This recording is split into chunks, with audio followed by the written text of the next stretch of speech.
අයිබෝවන් සියලුම දෙනාට සුබ දවසක් වේවා හැමෝම වගේ දැන් මේ ඊශ්‍රායල් ජොබ් ගැන උනන්දුවක් දක්වනවා මේ දවස්වල විශේෂයෙන්ම කොරියාව වගේ රටකට යනවා නම් ඔයාලට ඇත්තටම කොරියන් භාෂාව අවුරුද්දක් විතර ඉගෙනගෙන එක්සෑම් එකක් දානකම් බලන් ඉඳලා එතකොට එහෙම තමයි කරගන්න තියෙන්නේ හැබැයි ඔයාලට ඊශ්‍රායල් එක මීට වඩා ඉක්මනට කරගන්න පුළුවන් ඊශ්‍රායල් එක කරගන්න පුළුවන් කියන්නේ ඔයාලා එතකොට කරන්න තියෙන ඇත්තටම ඔයාලගේ තියෙන මේ ලංකාවේ එක්ස්පීරියන්ස් එකට ඊශ්‍රායල් ජොබ් එකක් හොයාගන්න පුළුවන් එක්ස්පීරියන්ස් නැත්නම් ඔයාලට දැන් ට්‍රේනින්ග්ස් කරන තැන් තියෙනවා සෑහෙන ප්‍රමාණයක් ඔයාලට ඒ ට්‍රේනින් මධ්‍යස්ථානයකට ගිහිල්ලා පුහුණුවක් අරගෙන ඉවරලා ඔයාලට මේ වෙබ් එකේ රෙජිස්ටර් වෙන්න පුළුවන්. දැන් මම අද කියලා දෙන්න යන්නේ වෙබ් එකට මේක දැන් ඇත්තටම මේ දාලා තියෙන ජොබ් ඇප්ලිකේෂන් ඉල්ලලා තියෙන දිනේ නම් පැනලා තියෙන්නේ. ඒ උනාට ඊළඟ පාර හැම මාසෙම දෙපාරක් විතර මේ ජොබ් ඇප්ලිකේෂන් වලට දානවා. ඔයාලා කරන්න ඕනේ මොකද්ද කියලා. හරිද? එතකොට දැන් මේ මම මෙතන නිකන් පෙන්නනවා විතරයි. ඔයාලට මේ අද දැන් මේක රෙජිස්ටර් වෙන්න බෑ. හැබැයි ඊළඟට ඔයාලට මේක ජොබ් ඇප්ලිකේෂන් ඕපන් වුණාට පස්සේ නිවුස් වලට කියනවා පොඩ්ඩක් අවධානයෙන් ඉන්න. Facebook වලත් සෑහෙන කට්ටිය මම දැක්ක ෂෙයා කරනවා. ඔය ඊශ්‍රායලය ගැන තියෙන පේජස් වල එහෙම හුඟක් මේ ෂෙයා කරනවා. එතකොට ඒ ගැන අවධානයෙන් ඉන්න. ඔයාලා ඉස්සෙල්ලාම කරන්න ඕනේ ඔයාලගේ ෆෝන් එකෙන් මේ වැඩේ කරගන්න පුළුවන්. ඔයාලා ඉස්සෙල්ලාම ෆෝන් එකේ Google එකට ගිහිල්ලා චොරම් හරි slbfe.lk කියන වෙබ් එකට යන්න ඕනේ. slbfe.lk කියලා එකට ගිහිල්ලා ඔයාලා සර්ච් කරලා බලන්න මේ ශ්‍රී Lanka Bureau of Foreign Employment කියන ඒ කියන්නේ ශ්‍රී ලංකා විදේශ සේවා නියුක්ති කාර්යාංශයේ නිල වෙබ් අඩවියට තමයි කට්ටියට යන්න බලන්න. මෙන්න මේ වගේ ඉන්ටර්ෆේස් එකක් ඕපන් වෙනවා. ඔයාලට මේ වගේ පේජ් එකක් තමයි ඕපන් වෙන්නේ slbfe.lk එකට ගියාට පස්සේ. එතකොට ඔය කට්ටියට ඕපන් වුණාට පස්සේ වෙබ් එකේ ඔයාලා පල්ලෙහාට පොඩ්ඩක් මෙහෙම ස්ක්‍රෝල් කරලා බලන්න. එතකොට ඔයාලට පේනවා මෙතන දැන් මේ announcement කියන තැන තියෙනවා මේ ඊශ්‍රායල් කොරියා කියලා මෙතන දෙකක් ඔයාලට පේනවා. එතකොට ඔයාලට පේනවා මේ ඊශ්‍රායල් කියලා එකක් තියෙනවා. මෙතන තියෙනවා call in application for employment in general renovation work in Israel කියන්නේ. ඒ කියන්නේ general කියන්නේ පොදු කියන එකනේ. එතකොට මේ renovation work කියන්නේ පොදු ප්‍රතිසංස්කරණ කටයුතු කියන කැටගරි එකට තමයි දැන් මෙතන නම් ඕපන් වෙලා තියෙන්නේ. ඔයාලට දැන් මේකේ හොටෙල් වලට ඕපන් වෙනවා, ඇග්‍රිකල්චර් ඕපන් වෙනවා, මේ ජෙනරල් රිනෝවේෂන් කියන එක ඕපන් වෙනවා, ඊට පස්සේ ප්‍රොඩක්ෂන් කියන එක ඕපන් වෙනවා, ඒ වගේ කන්ස්ට්‍රක්ෂන් කියලා ඕපන් වෙනවා. එතකොට මේ එක එක දවසට තමයි මේ විදේශ සේවකයන් ඔයාලගෙන් මේ ඇප්ලිකේෂන්ස් ගන්නේ. ඇප්ලිකේෂන් ගන්නවා කියන්නේ ඇත්තටම ඔයාලට ඔන්ලයින් ගිහිල්ලා රෙජිස්ටර් වෙන්න තමයි තියෙන්නේ. එතකොට ඔයාලා කරන්න ඕනේ ඉස්සෙල්ලා මේ දැන් මේ තියෙන මේ දැන් මෙතන මේ ඊශ්‍රායල් කියලා තියෙනවානේ. පේනවානේ මේකේ තියෙනවා 2025 10යි 3 තමයි ඕපන් වෙලා තියෙන්නේ. මේක ඇත්තටම 10 වෙනි මාසේ 7 වෙනිදා ඉවර වුණා. මම ඒ වුණාට මේ කියලා දෙන්නේ සමහර අයට තේරුමක් නැහැ මොකද්ද කරගන්න ඕනේ කියලා. ඔයාලා ඉස්සෙල්ලාම කරන්න ඕනේ මෙන්න මේ ඊශ්‍රායල් කියන එක ටච් කරන්න. එතකොට ඔයාලට මෙන්න මේ වගේ ඉන්ටර්ෆේස් එකක් එනවා. මෙතන තියෙනවා call in application for employment in general renovation work in Israel කියලා. ඒ කියන්නේ පොදු ප්‍රතිසංස්කරණ කටයුතු සඳහා අදාළ කැටගරි එකට තමයි මෙතන මෙහෙම ඕපන් වෙලා තියෙන්නේ. තේරුණාද? එතකොට දැන් ඇත්තටම මේක ඉවර වෙලා හින්දා මෙහෙම තියෙන්නේ. නැත්නම් ඔයාලට ඕපන් වුණාට පස්සේ ඔයාලට බලන්න පුළුවන් ගිහිල්ලා ඒකේ කොහොමද රෙජිස්ටර් වෙන්නේ කියලා. දැන් මෙතනදී ඔයාලට මෙහෙම ඕපන් වුණාට පස්සේ මෙතන මේ උඩින් පේනවනේ ඔයාලට අතක් වගේ තියෙනවා. එතන තියෙනවා general renovation work in Israel කියලා. මේකේ මෙන්න මේ පොඩි අතක් අර මේ ඇඟිල්ලක් දික් කරලා තියෙන අපි ඒක ටච් කරලා ගන්න ඕනේ. ටච් කරාට පස්සේ මේ වගේ ආපහු පේජ් එකක් ඕපන් වෙනවා. මේකේ තියෙනවා read instruction කියලා තියෙනවා, click here කියලා තියෙනවා, create application කියලා click here කියලා තියෙනවා.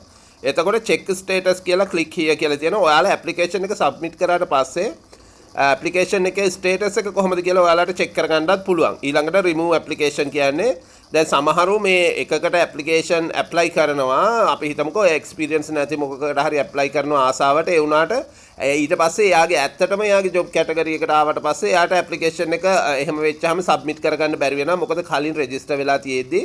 එතකොට ඔයාලට මෙන්න මේ යටටම ගිහිල්ලා මේ remove application කියන තැන ක්ලික් කරලා ඉවරලා ඔයාලගේ දැනට ඔයාලා කරලා රෙජිස්ටර් කරලා තියෙනවා නම් ඇප්ලිකේෂන් එක ඒක remove කරගන්න පුළුවන්.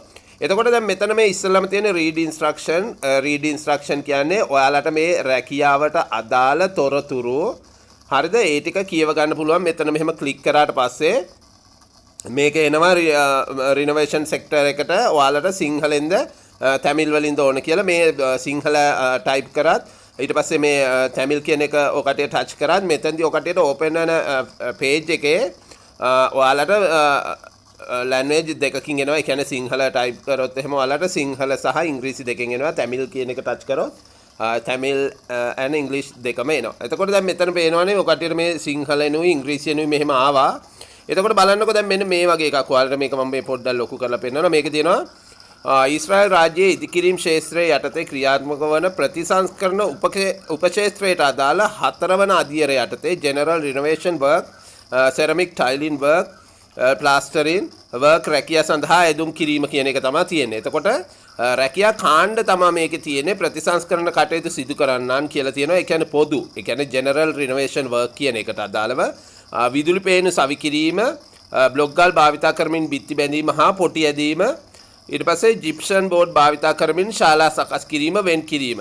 ඒ කියන්නේ ජිප්සම් බෝඩ් with partition කියන කොටස ඔයාලා දන්නවා. ඒ කියන්නේ විදුලි පේනු සවි කිරීම ඔකටිය මේ ස්විච් වගේ ඒ කියන්නේ වයරින් කරන එක නෙමෙයි. මේ කියන්නේ ස්විච් අර ඔකටිය දන්නවනේ ස්විච් එක හයි කරන්න ඉස්සෙල්ලා බිත්තියට අපි හයි කරන්නේ යන්නේ ඒ කොටස හයි කරන එක. ඊට පස්සේ බ්ලොක් ගල් වලින් බිත්ති බඳින එක. ඊට පස්සේ ජිප්සම් බෝඩ් වලින් මේ පාර්ටිෂන් කරන එක. දැන් මෙතන මේකේ ඉන්ටර්වයුව එකට ගියා නම් කට්ටිය කවුරු හරි දන්නවා. එතකොට මෙතනදී ඔයාලට මේ එක එකක් දෙනවා ඉන්ටර්වයුව එකේදී. දැන් පළවෙනියට සමහර විට ඔය කට්ටියට දෙන්න පුළුවන් පොඩ්ඩක් කපරාරුවක් කරන්න කියලා පොඩ්ඩක් සිමෙන්ති ටිකක් අනපු ටිකකින් ඊට පස්සේ බ්ලොක් ගල් දෙකක් බඳින්න අන්න ඒ වගේ තමයි තියෙන්නේ. එතකොට මේවට ඇත්තටම ඔයාලට එක්ස්පීරියන්ස් එකක් නැත්නම් ඔයාලා කරලා නැත්නම් මේවා ඔයාලට රට යන්නේ වුණාට ආසාවක් තියෙනවා නම් ඔයාලගේ හොඳම වැඩේ තමයි මේ ට්‍රේනින් කරන ස්ථාන තියෙනවා. මම දැක්ක සෑහෙන්න තියෙනවා. ඒ වගේ ට්‍රේනින් ස්ථාන වලින් ඔය කට්ටිය ට්‍රේනින් වෙන්න පුළුවන්. එතකොට මේකේ ඊළඟට තියෙනවා සෙරමික් ටයිල් වැඩයි කියලා. ඔය කට්ටිය දන්නවනේ ටයිල් බිම ටයිල් කරන ඒවා. එහෙම නැත්නම් බිත්ති ටයිල් කරන වගේ වැඩ. ඊට පස්සේ කපරාරු වැඩ, ඒ කියන්නේ ප්ලාස්ටරින් වර්ක් තියෙනවා. එතකොට මේකේ තියෙනවා අපේක්ෂිත අයදුම්කරුවන් සංඛ්‍යාව 1000ක් කියලා. දැන් ඔයාලා දැන් මෙතන ඒකයි මේ කට්ටිය මේකේ පීරියඩ් එකක් දෙනවා. දැන් මෙතන දීලා තියෙන්නේ 2025 10/3 සිට 2025 10/7 වන දින දක්වා විවෘත කරන ලද SLBFV වෙබ් අඩවිය සබැදිය 2025 10/7 වන දින පස්වරු 1 දක්වා පමණක් විවෘතව පවතින බව දැනුම් දෙමි කියලා. තේරුණානේ? එතකොට ඔයාලා දැනගන්න ඕනේ මේ ටයිම් පීරියඩ් එකක් දුන්නාට පස්සේ මේ ටයිම් පීරියඩ් එක ඇතුළත ඔයාලගේ ඇප්ලිකේෂන් එක සබ්මිට් කරගන්න ඕනේ. හරිද? එතකොට මේ ඊශ්‍රායලයේ යද්දී හුඟක් අය මේ දන්නේ නැහැ. දැන් ඔයාලට මගේ YouTube channel එකකින් උනත් බලන්න පුළුවන්. ඔයාලගේ මේ ඉංග්‍රීසි තමයි හදා ගන්න ඕනේ. ඊට පස්සේ ඉංග්‍රීසි වලට අමතරව ඔයාලට work experience එකකට certificate එකක් ගන්න ඕනේ. එහෙම නැත්නම් at least training එකක් මොනවා හරි කරා කියලා ඒක certificate එක ගන්න ඕනේ. එහෙම නැත්නම් ඔයාලා සර්ටිෆිකේට් එක කියන්නේ මේක ජෙනුයින් මේ 100% accurate එහෙම සර්ටිෆිකේට් එකක් නෙවෙයි ඕනේ. ඔයාලට පුළුවන් ඔයාලගේ යාළුවෙක් හරි මොනවා හරි කන්ස්ට්‍රක්ෂන් මොනවා හරි කම්පැනි එකක හරි ඔයාලා වැඩ කරා කියලා හැබැයි ඔයාලට වැඩේ කරගන්න පුළුවන් වෙන්න ඕනේ. ප්‍රැක්ටිකලි බලනවා මේකට knowledge එක. ඔයාලට සර්ටිෆිකේට් එකක් ඉෂුව කරගන්න කාගෙන් හරි work letter එකක්. එතකොට මේකේ තියෙනවා සැලකිය යුතුයි වෙබ් සබැදී අයදුම් කිරීමට මූලික සම්මුඛ පරීක්ෂණය පූර්ව කියන එකට පුවර් කියලා පූර්ව කුසලතා පරීක්ෂණ, අවසන් කුසලතා පරීක්ෂණ සහ ලොතරැයි ක්‍රමවේද ඔස්සේ තෝරා ගැනීම වැනි කිසිදු කරුණක් සඳහා කිසිදු පුද්ගලයෙකුට මුදල් ගෙවීම සිදු නොකළ යුතුය. කාර්යාංශ මගින් ඔබගේ දැනුවත් කර අය කරන ලබන සේවා ගාස්තු සහ කාර්යාංශ ලියාපදිංචි ගාස්තු පමණක් ගෙවීමට සෑම අයදුම්කරුවෙකුම වග බලාගත යුතුය. එමෙන්ම සියලුම අනුමත ගෙවීම සඳහා කාර්යාංශ විසින් ලදුපතක් නිකුත් කරනු ඇත කියලා. ඒ කියන්නේ දැන් මේ ඊශ්‍රායල් එකට මෙතන කට්ටියගේ උනන්දුව වැඩි වෙන්න මේක තර්ඩ් පාර්ටි මේක කරන කට්ටිය ඉන්නවනේ. එයාලගෙත් අර කල්ල මරේ වගේ එයාලත් මේකෙන් එක chances ගන්න බලනවා. ඒකයි මේ කියලා තියෙන්නේ. ඔයාලා කාටවත් මේවා රෙජිස්ටර් වෙන්නවත් සල්ලි දෙන්න ඕනේ නැහැ. ඔයාලට පර්සනලි මේවා කරගන්න පුළුවන්. හරිද? ඊට පස්සේ මොකද ඔයාලා දැන් මේක ෆ්‍රී ගවර්න්මන්ට් එකෙන් මේක යනවා කිව්වට ඇත්තටම ඔයාලට සම්පූර්ණ නොමිලේ නෙවෙයි. ඔයාලට මෙතෙන්දි වියදමක් දරන්න වෙනවා. උදාහරණයක් විදිහට ඔයාලා ඉන්ටර්විව් දැන් මේකේ සබ්මිට් කරාට පස්සේ ඔයාලට ඊට පස්සේ OTP එකක් එනවා. one time password එකක් ෆෝන් එකට ඔයාලා රෙජිස්ටර් වුණා කියලා නම්බර් එකක් එනවා. එතකොට ඔයාලට ඊට පස්සේ ඉන්ටර්ව් කෝල් කරනවා. ඉන්ටර්ව් කියන්නේ ෆස්ට් ඉන්ටර්ව් එකක් තියෙනවා. ඔයාලගේ ડોකියුමන්ට් කලෙක්ට් කරන්න. එතකොට ડોකියුමන්ට් කලෙක්ට් කරාට පස්සේ ඊළඟට ડોකියුමන්ට් කලෙක්ට් කරාට පස්සේ ෆිසිකල් ට්‍රේනින් එකකට දානවා. ෆිසිකල් ප්‍රැක්ටිකල් අර ටෙස්ට් එකට දානවා. ෆිසිකල් එක තියෙනවා. ඊට පස්සේ ඒකෙන් සිලෙක්ට් වුණාට පස්සේ ආපහු ඉංග්‍රීසි එකක් තියෙනවා. ඊට පස්සේ ට්‍රේනින්ස් දෙකක් තියෙනවා. එතකොට මේ ට්‍රේනින් වලට එහෙම අවිස්සාවෙල්ලේ තියෙන ට්‍රේනින් දෙකක් ඉංග්‍රීසි ට්‍රේනින් සති දෙකේ ඔයාලට ඉංග්‍රීසි එහෙම හදනවා. ඒකින්ද ඉංග්‍රීසි තමයි පොඩ්ඩක් හදා ගන්න ඕනේ. මේ දැන් ඔයාලා ඉංග්‍රීසි පොඩි කාලේ ඉඳලා ඉගෙන ගන්න හින්දා කියන්න ඕනේ නැහැ නේ. ඉංග්‍රීසි කියන්නේ ඉතාල වැදගත් නේ. ඒකින්ද ඔයාලා ඉංග්‍රීසි කොහොම හරි පොඩ්ඩක් හදා ගන්න. මේ වීඩියෝස් තියෙනවා මොන වගේ දේවල්ද අහන්නේ කියන එක මේ ගැන. හරි. එතකොට ඒ වගේ තමයි එතකොට ඒකේ ඉන්ස්ට්‍රක්ෂන් තියෙන්නේ. ඊට පස්සේ මේ බලන්නකො මේ create application කියන තැන මෙන්න මෙහෙම තියෙන්නේ. මේ බලන්න ක්ලික් කළා දැන් මෙතන පෙන්නනවා මේ බලන්න sorry application receiving is temporarily stopped කියලා. receiving is temporarily stopped කියලා. මොකද මේ කට්ටියගේ time period එක ඇතුලේ ඔයාලා රෙජිස්ටර් වෙන්න ඕනේ. ඔයාලා ඇත්තට රෙජිස්ටර් වෙද්දි දැන් මම මෙතන නෑ මේක මට ඇත්තටම මට කාර්යබහුල හින්දා පොඩ්ඩක් මේක කරගන්න බැරුණා. ඔයාලට ඊළඟට මේ ආපහු රෙජිස්ට්‍රේෂන් එකක් දැම්මොත් එහෙම මම වීඩියෝ එකක් ඔයාලට දාන්නම්. ඔයාලා කොහොමද රෙජිස්ටර් වෙන්නේ? ඔයාලට ලොකුවට කරන්න දැන ඔයාලා ගාව පාස්පෝර්ට් එක තියෙන්න ඕනේ, ID නම්බර් එක තියෙන්න ඕනේ, බර්ත් සර්ටිෆිකේට් එකේ විදිහට නම ටයිප් කරගන්න පුළුවන් ඉන්න ඕනේ, ඊමේල් එකක් දෙන්න ඕනේ, ෆෝන් නම්බර් එක දෙන්න ඕනේ. බේසික් ඒ ටික තමයි දීලා ඔයාලට රෙජිස්ටර් වෙන්න තියෙන්නේ. ඊට පස්සේ ඔයාලගේ දිස්ත්‍රික් එක අහනවා. ඊට පස්සේ අන්න ඒ වගේ පොඩි ප්‍රශ්න අහන්නේ. මැරිඩ් ස්ටේටස් එක අහනවා, මැරිඩ් ද අන්මැරිඩ්ද කියලා අහනවා. ඔයාලගේ පේරන්ට්ස්ලා ගැන, ඔයාලගේ සිබ්ලින්ස්ලා ගැන, ඒ කියන්නේ බ්‍රදර්ස් සිස්ටර්ස් ගැන. ඒ වගේම තමයි අහන්නේ මේ පොඩි තොරතුරු ටිකක් අහන්නේ. ඔයාලගේ ෆස්ට් ඩේ ඔය කට්ටියගේ ඩොකියුමන්ට් කලෙක්ෂන් කරන දවසට තමයි ඉතිරියව මේ කට්ටිය කරගන්නේ. හරිද? එතකොට මෙතන create application ගිහිල්ලා එතකොට application එක තමයි create කරගන්න ඕනේ. හරි? ඊට පස්සේ මෙතන තියෙනවා status එක check කරන්න පුළුවන්.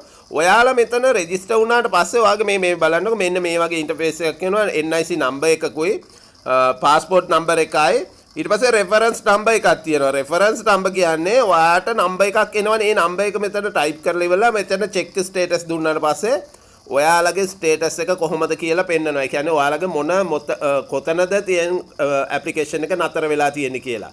තේරුණාද? එතකොට ඒක බැරි වෙලාවත් කැන්සල් වුණොත් රෙඩ් කලර් එකෙන් කැන්සල් කියලා පෙන්නනවා. නැත්නම් ග්‍රීන් කලර් එකෙන් පෙන්නනවා කට්ටියගේ ඇප්‍රූව් වෙලා තියෙන්නේ කියලා. තේරුණාද? එතකොට මෙතන කට්ටියගේ NIC නම්බර් එකයි, පාස්පෝර්ට් නම්බර් එකයි, රෙෆරන්ස් නම්බර් එකයි ටයිප් කරලා ඉවරලා ඔයාලගේ මේ චෙක් ස්ටේටස් කියලා මේ යටින් පේනවා නිල් පාටට. ඒක ටච් කරාට පස්සේ ඔය කට්ටිය මෙතනින් ඩීටේල් එක යට එනවා. reference number එකයි, name එකයි, NIC number එකයි, passport number එකයි, ඊට පස්සේ sector එකයි. ඔය කට්ටිය මොන sector එකටද apply කරේ කියලා, agriculture ද, එහෙම නැත්නම් construction ද, hotel ද, එහෙම කියලා. ඊට පස්සේ category එකයි status එක පෙන්නනවා. හරිද? එතකොට ඒ වගේ තමයි මේක check කරගන්න තියෙන status එක. ඊළඟට තියෙනවා මේ application එක remove කරගන්න මේක. එතකොට මෙතනත් ඒ විදිහටම ඔය කට්ටියට මෙතන ගිහිල්ලා ඉවරලා NIC number එකයි, passport number එකයි, reference number එකයි ඒකල වෙරිෆිකේෂන් කෝඩ් එකක් මෙතන ඉල්ලනවා. ඒක ටයිප් කරාට පස්සේ ඔය කට්ටිය වෙරිෆිකේෂන් දීලා මෙතන මේ බලන්නකො ගයිඩ් තියෙනවා. enter your NIC passport number and reference number. කියන්නේ ඔබගේ ජාතක හැඳුනුම් පත් අංකය, passport අංකය සහ යොමු අංකය ඇතුළත් කරන්න. number 2 තියෙනවා click the send verification code button. send verification code කියන බොත්තම ක්ලික් කරන්න තියෙනවා. මේ දීලා තියෙන තැන මෙන්න මෙතන මේ කහ පාටට තියෙන ඒක ටච් කරන්න ඕනේ. enter the code in the verification code field. එතකොට ඒ ලියාපදිංචි දැන් ඔයාගේ ෆෝන් නම්බර් එකක් දෙනවනේ අපි අර රෙජිස්ට්‍රේෂන් එකේදී. අනේ දුරකථන නම්බර් එකට එනවා OTP එකක්, one time password එකක්. ඒක මෙතනට ටයිප් කරලා ඉවරලා ඒක okay එක ටච් කරන්න තියෙන්නේ. එම කේතේ සත්‍යාපන ක්ෂේත්‍රය තුල ඇතුළත් කරන්න කියලා තියෙනවා. enter the code in the verification code field. අර verification code කියන තැන ටයිප් කරන්න තියෙන තැන ඒක ටයිප් කළා. click the verification and deactivate button to complete the process. ඊට පස්සේ එනවා verify කරන්න. verify කරාට පස්සේ deactivate කියලා ආපහු බොත්තමක් එතන open වෙනවා. ඔයාලට ඒක click කරා නම් මේ දාපු application එක ඔයාලගේ මොනවා හරි තැනකදී දැන් සමහරව apply කරාට සමහර අයට interview ආපු නැති අයත් ඉන්නවා. මට හම්බෙලා තියෙනවා, මට කතා කරලා තියෙනවා. එතකොට ඒ වගේ කෙනෙක් හිටියොත් එහෙම එයාලට පුළුවන් මේ ඇප්ලිකේෂන් එකට මොකද්ද වෙලා තියෙන්නේ කියන එක හොයාගන්න බැරි නම් රෙජිස්ටර් වෙච්ච ඇප්ලිකේෂන් එක කැන්සල් කරලා ආපහු මේ ජොබ් කැටගරි එකකට ඇප්ලයි කරන්න කිව්වට පස්සේ ඇප්ලයි කරන්න පුළුවන්. හරිද? එහෙනම් බොහොම ස්තුතියි. ජය වේවා. ඔයාලන් මේ තොරතුරු දුන්නේ. ඔයාලා පුළුවන් තරම් try කරන්න. මොකද ඇත්තටම මේ කොරියන් වගේ යනවට වැඩිය ඒ කියන්නේ මාත් කොරියත් ගිහින් තියෙනවා. ඒකයි මම කියන්නේ ඊට වඩා ලේසි මේ process එක කරන්න. ඒක හින්දා ඔයාලට මේ වැඩේ කරගන්න පුළුවන්. හරිද? එතකොට ඔයාලා වැඩේ ගොඩදා ගන්න පොඩ්ඩක් ඉංග්‍රීසි පොඩ්ඩක් උවමනාවෙන් හදා ගන්න. මොකද කොරියන් වගේ අලුතෙම ලැන්ග්වේජ් එකක් ඔතන මේ අයන්නේ ඉඳලම ඉගෙන ගන්නවට වැඩි ඉංග්‍රීසි ඔකට ABCD දන්නේ එකනේ. ඔයාලට පොඩ්ඩක් නිකන් ඉන්ටර්විව් එකකට ෆේස් කරන්න කොහොමද? introduce yourself කොහොමද? ඊට පස්සේ ඔයාගේ ෆැමිලි බෑග්ග්‍රවුන්ඩ් එක මොනවාද? එක්ස්පීරියන්ස් මොනවාද? ඒ වගේ දේක් ඉංග්‍රීසි වලින් ඔයාලට පොඩ්ඩක් කියන්න විතරයි ඕනේ. අපේ වීඩියෝස් දාලා ඇති. මොන හරි ප්‍රශ්නයක් තියෙනවා නම් ඒ ප්‍රශ්නේ ටයිප් කරන්න අපි උත්තර දෙන්නම්. ජය වේවා හැමෝටම එහෙනම් try කරලා බලන්න මේකට. මොකද මේ ඇත්තට මේක අනිත් එක කියන්න ඕනේ මෙතන වයස් පරතරයත් අවුරුදු 50 වෙනකම්ම chances තියෙනවා. දැන් හුඟක් වෙලාවට ඒජන්සි වලිනුත් ඊශ්‍රායල් යනවා මම දැකලා තියෙනවා. ඒ වගේ වැරද්දක් නැහැ. ඒවා හැබැයි ලොකු ගාණක් යනවනේ ඔයාලට. රජයෙන් එච්චරම ගාණක් යන්නේ නැහැ. ඒජන්සි වලින් යවදී බොහෝ විට අවුරුදු 45 වෙනකන් තමයි මේ chance එක හම්බෙන්නේ. හැබැයි මෙතනදී ඔයාලට අවුරුදු 50 වෙනකම්ම chance එක තියෙනවා අවුරුදු 22ට 23ට වැඩි අයගේ ඉඳලා. හරිද? අවුරුදු 23ට වගේ අඩු අයට නම් මේ ඊශ්‍රායලෙන්ට අමාරුයි. මොකද වීසා එකක් ඉෂුව වෙන්නේ නැහැ. අර කොරියාවේ නම් අවුරුදු 19න් ඉහළට වගේ ඉෂුව වෙනවනේ. එහෙම එකක් තියෙනවා. ඔයාලා අවුරුදු 22 23ට වඩා වැඩි නම් කොරියාව වගේ දෙගුණයක් වගේ පඩිත් ගන්න පුළුවන්. දැන් ඇත්තටම ඊශ්‍රායල් වල දැන් කොරියාවේ බේසික් 1,04,000ක් විතර වගේ ඊශ්‍රායලයේ දැන් බේසික් 1,08,000ක් විතර වෙලා තියෙන්නේ. 8ක් නෙවෙයි ඇත්තටම 6,500ක් විතර. එතකොට ඉන්සෙන්ටිව් ඔක්කොම එකතු වෙදී 1,08,000කට වැඩිය හොඳ පඩියක් ගන්න පුළුවන්. එන්වයරන්මන්ට් එකත් වැඩ කරන ඉංග්‍රීසි වලින් හින්දා ඔයාලගේ ඉංග්‍රීසි කොහොමද ගියාට පස්සේ හැදෙනවා. ඒ ගැන බය වෙන්නත් එපා. කොයි රටේ ගියත් ඉතින් වැඩි ගේම ගහ ගන්න තමයි තියෙන්නේ. හරි එහෙනම් ජය වේවා. මොන හරි ප්‍රශ්නයක් තියෙනවා නම් වීඩියෝ එක යටින් ඔකට ප්‍රශ්නේ ටයිප් කරන්න මම පුළුවන් විදිහට උත්තර දෙන්නම්. බොහොම ස්තුතියි. ජය වේවා.